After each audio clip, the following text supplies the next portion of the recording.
Hello friends, welcome to our YouTube channel.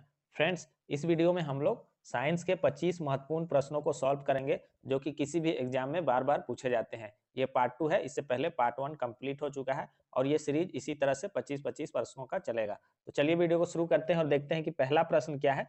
तो पहला प्रश्न है, रबर के संश्लेषण में निम्न का प्रयोग किया जाता है। तो रबर के संश्लेषण में किसका प्रयोग किया जाता है? तो इसका सही आंसर हो जाएगा ऑप्शन बी, आइसोप्रीन का। आइसोप्रीन का प्रयोग किया जाता है। आइसोप्रीन एक असंतृप्त हाइड्रोकार्बन है जो कि पौधों और जानवरों द्वारा निर्मित होता है। इसका फॉर्मूला क्या है? तो C5H8। C5H8 इसका फॉर्मूला है। अगला प्रश्न हम लोग देखेंगे, सोने के आभूषण बनाते समय इसमें मिलाया जाता है। तो सोने का आभूषण बनाते समय इसमें क्या मिलाया जाता है? तो इसका सही आंसर हो जाएगा आपका तांबा। सही आंसर हो जाएगा तांबा। क्यों मिलाया जाता है? तो देखिए, सोना जो है बहुत नर्म होता है, इसलिए इसमें कठोरता और स्थायित्व लाने के लिए जो है इसमें तांबा मिलाया जाता है। कभी कभी इसमें जो है चांदी और जस्ता भी मिलाया जाता है ताकि यह थोड़ा कठोर हो जाए और यह स्थायित्व को प्रदान करे। तो सही आंसर इसका हो जाएगा तांबा। अगला प्रश्न है, नायलॉन बनाने में प्रयुक्त कच्चा पदार्थ है। तो नायलॉन बनाने में प्रयुक्त कच्चा पदार्थ कौन सा है? तो सही आंसर इसका हो जाएगा ऑप्शन बी, एडिपिक अम्ल। सही आंसर हो जाएगा इसका एडिपिक अम्ल, इसका सही आंसर हो जाएगा। अगला प्रश्न देखेंगे, मोमबत्ती का जलना है। तो मोमबत्ती का जलना कैसा परिवर्तन का उदाहरण है, ये पूछा जा रहा है। तो मोमबत्ती का जलना जो है रासायनिक परिवर्तन और भौतिक परिवर्तन, ये दोनों का उदाहरण है। तो सही आंसर हो जाएगा मोमबत्ती का जलना ये दोनों का उदाहरण है, यानी कि रासायनिक परिवर्तन और भौतिक परिवर्तन, इन दोनों का उदाहरण है मोमबत्ती का जलना। आतिशबाजी में हरा रंग किसकी उपस्थिति के कारण होता है? तो आतिशबाजी में हरा रंग किसकी उपस्थिति के कारण होता है? सही आंसर हो जाएगा इसका ऑप्शन सी, बेरियम के कारण। बेरियम के कारण हरा रंग जो है होता है। इसके अलावा जो है सोडियम है, सोडियम के कारण जो है आतिशबाजी में पीला रंग होता है। और स्ट्रांसियम, स्ट्रांसियम के कारण जो है आतिशबाजी में जो है गहरा लाल रंग दिखाई पड़ता है। तो आतिशबाजी में हरा रंग किसकी उपस्थिति के कारण होता है? तो बेरियम के। अगला प्रश्न देखेंगे, कपूर को किस विधि द्वारा शुद्ध किया जाता है? आसान क्वेश्चन है। कपूर को किस विधि द्वारा शुद्ध किया जाता है? तो यह ऊर्ध्वपातन। सही आंसर होगा इसका ऑप्शन ए, ऊर्ध्वपातन विधि द्वारा कपूर को शुद्ध किया जाता है। अगला प्रश्न है, निम्न में से कौन सी धातु सदैव मुक्त अवस्था में पाया जाता है? क्वेश्चन पूछा जा रहा है कि कौन सा धातु है जो हमेशा मुक्त अवस्था में पाया जाता है। तो इसका सही आंसर क्या हो जाएगा? सही आंसर होगा इसका ऑप्शन ए, सोना। सोना इसका सही आंसर हो जाएगा। सोना हो गया, चांदी हो गया, प्लेटिनम हो गया, ये सभी जो है सबसे कम अभिक्रियाशील धातु है, इसलिए ये प्रकृति में जो है मुक्त अवस्था में पाए जाते हैं।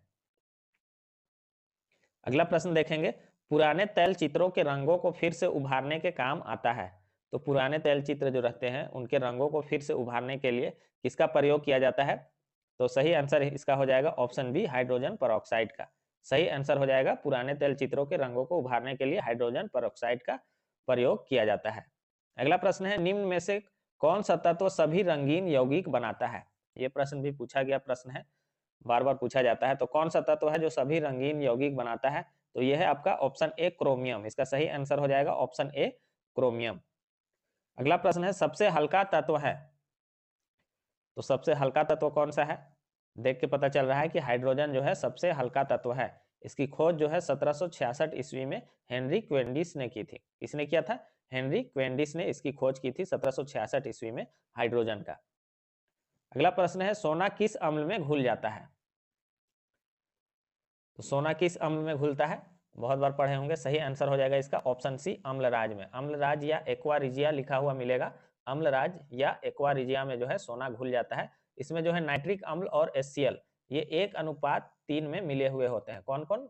नाइट्रिक अम्ल और HCl 1:3 में मिले हुए होते हैं इसमें, अम्लराज में।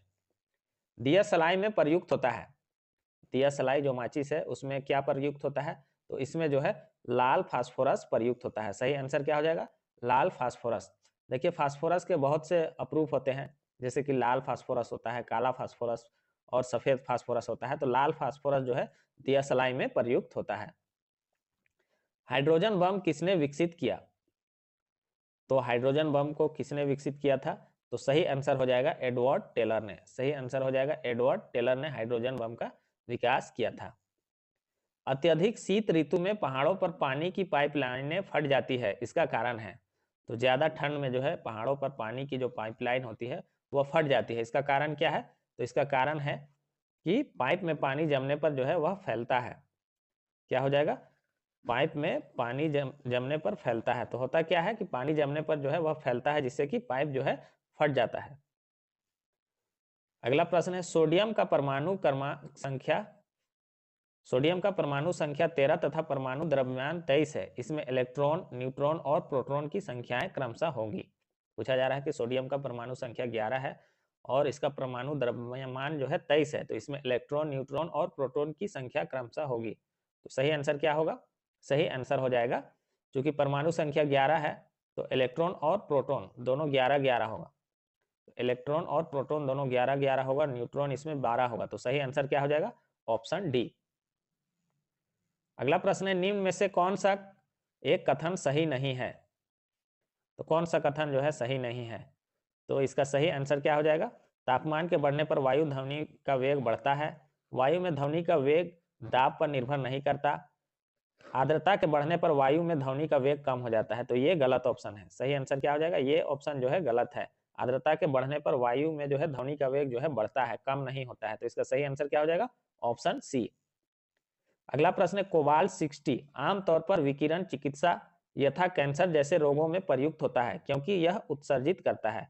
तो कोबाल्ट 60 जो है आमतौर पर विकिरण चिकित्सा तथा कैंसर जैसे रोग में इसका उपयोग किया जाता है। तो यह कौन सा किरण को जो है उत्सर्जित करता है? तो सही आंसर क्या हो जाएगा? कोबाल्ट 60 से गामा किरण उत्सर्जित होता है। तो सही आंसर क्या हो जाएगा? गामा किरण। अगला प्रश्न है उत्प्रेरक ऐसा पदार्थ है जो रासायनिक अभिक्रिया के वेग को, तो उत्प्रेरक जो है रासायनिक अभिक्रिया के वेग को क्या करता है? तो ये जो है परिवर्तित करता है। उत्प्रेरक का काम जो है रासायनिक अभिक्रिया को जो है बदलने का काम है, यानी कि घटा भी सकता है और बढ़ा भी सकता है। तो सही आंसर क्या हो जाएगा? उत्प्रेरक जो है रासायनिक अभिक्रिया के वेग को परिवर्तित करता है। इसका सही आंसर हो जाएगा परिवर्तित करता है या बदल देता है, इस तरह से ऑप्शन में रहेगा। मेंडलीफ की आवर्त सारणी में तत्वों के वर्गीकरण का आधार है। तो मेंडलीफ के आवर्त सारणी में तत्वों का वर्गीकरण का आधार क्या है? तो सही आंसर हो जाएगा परमाणु द्रव्यमान। सही आंसर हो जाएगा मेंडलीफ के आवर्त सारणी में तत्वों का वर्गीकरण का आधार जो है परमाणु द्रव्यमान हो जाएगा। और आधुनिक आवर्त सारणी में तत्वों का वर्गीकरण का आधार क्या होता है? तो परमाणु क्रमांक होता है। तो ये पॉइंट याद रखिएगा। CHCOOH का IUPAC नाम क्या है? तो CHCOOH का IUPAC नाम पूछा जा रहा है। तो सही आंसर हो जाएगा इसका एथेनोइक अम्ल। सही आंसर क्या हो जाएगा? एथेनोइक अम्ल। अगला प्रश्न है जल की अस्थायी कठोरता का कारण होता है निम्नलिखित का विद्यमान होना। पूछा जा रहा है कि जल का जो अस्थायी कठोरता है वह किस कारण से होता है, यही पूछा जा रहा है। तो सही आंसर इसका हो जाएगा कैल्शियम तथा मैग्नीशियम के घुले बाइकार्बोनेट के कारण। ध्यान दीजिएगा, अस्थायी कठोरता का कारण होता है कैल्शियम तथा मैग्नीशियम के घुले बाइकार्बोनेट के कारण। और अस्थायी कठोरता का कारण क्या हो जाएगा? तो कैल्शियम तथा मैग्नीशियम के घुले क्लोराइड तथा सल्फेट के कारण जो है अस्थायी कठोरता का कारण क्या हो जाएगा? कैल्शियम तथा मैग्नीशियम के घुले क्लोराइड तथा सल्फेट। अगला प्रश्न हम लोग देखेंगे विषाणु क्या है, यानी कि वायरस क्या है पूछा जाता है। तो वायरस क्या है? अकोषीय। इसका सही आंसर होगा ऑप्शन सी अकोषीय। अगला प्रश्न है कुरिंजी पुष्प के 12 वर्ष में एक बार खिलने का कारण है। तो कुरिंजी पुष्प जो है 12 वर्ष में एक बार खिलता है, तो इसका क्या कारण है? तो फ्लोरिजन स्राव। इसका सही आंसर क्या हो जाएगा? ऑप्शन सी फ्लोरिजन स्राव इसका कारण है। अगला प्रश्न है एटीपी का अभिप्राय है। तो यहाँ पर एटीपी का फुल फॉर्म पूछा जा रहा है, बार बार एग्जाम में पूछा जाता है। तो इसका सही आंसर क्या हो जाएगा? Adenosine triphosphate. सही आंसर क्या हो जाएगा? ऑप्शन ए एडिनोसिन ट्राइफॉस्फेट जो है एटीपी का फुल फॉर्म हो जाएगा। तो ये एटीपी जो है एक अणु है जो कि कोशिकाओं के अंदर जो है ऊर्जा का परिवहन करता है। तो एटीपी क्या है? एक अणु है जो कोशिकाओं के अंदर जो है ऊर्जा का परिवहन करता है। अगला प्रश्न है निम्न में से कौन सा एंजाइम पेट के अंदर प्रोटीन के पाचन में शामिल होता है? तो प्रोटीन के पाचन में कौन सा एंजाइम शामिल रहता है? लाइपेज, लाइजोजाइम, सेल्यूलेज और पेप्सिन। इसका आंसर जो है आपको कमेंट बॉक्स में बताना है। यहाँ पास 25 जो है क्वेश्चन कंप्लीट हो गया है। इसी तरह ये सीरीज चलेगा 25-25 प्रश्नों का। तो चैनल पर नए हैं तो चैनल को सब्सक्राइब कर दीजिए, वीडियो को लाइक और शेयर कर दीजिए।